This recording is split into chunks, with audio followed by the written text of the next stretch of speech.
Қайырлы күн. Пісіруді қажет етпейтін, тез дайын болатын десерт дайындайтын боламын.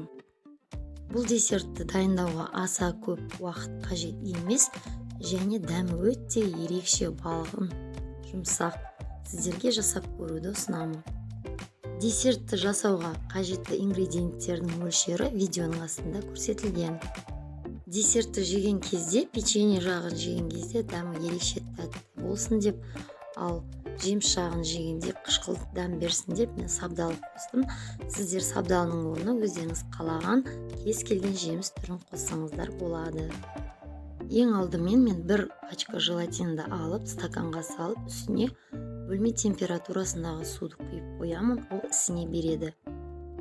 Сосын 100 грамм шоколадный печенье және 100 грамм кәдімгі сливочный печеньені алып, өстіп бөлшектеймін.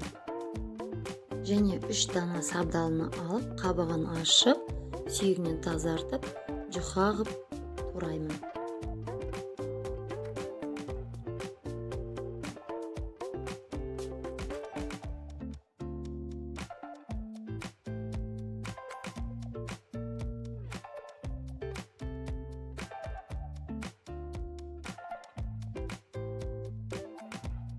Сабдалының барлығын жұқалап әдемілеп тұрып болғаннан кейін енді начинкасын дайындауға кірісемін.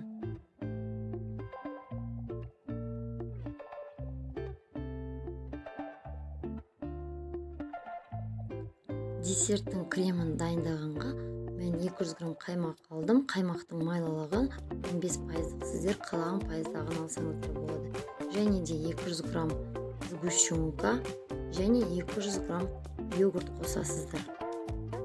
Йогуртты қоспауға да болады, бірақ ол кезде десерттің дәмі қышқылтым болады. Егер йогурт қоссаңыздар, нежный, әдемі тәтті болып шығады.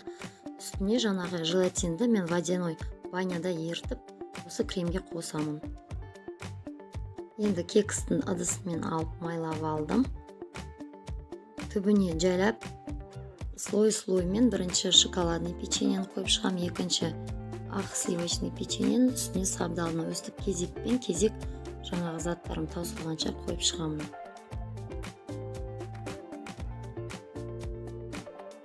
Печеньемізді, сабдалымызды ыдысымызға әдемілеп тегістеп төсеп болғаннан кейін бетіне кремімізді құямыз. Кремді әдемілеп толығымен арасына өтіп сіңіп болғанша құямыз.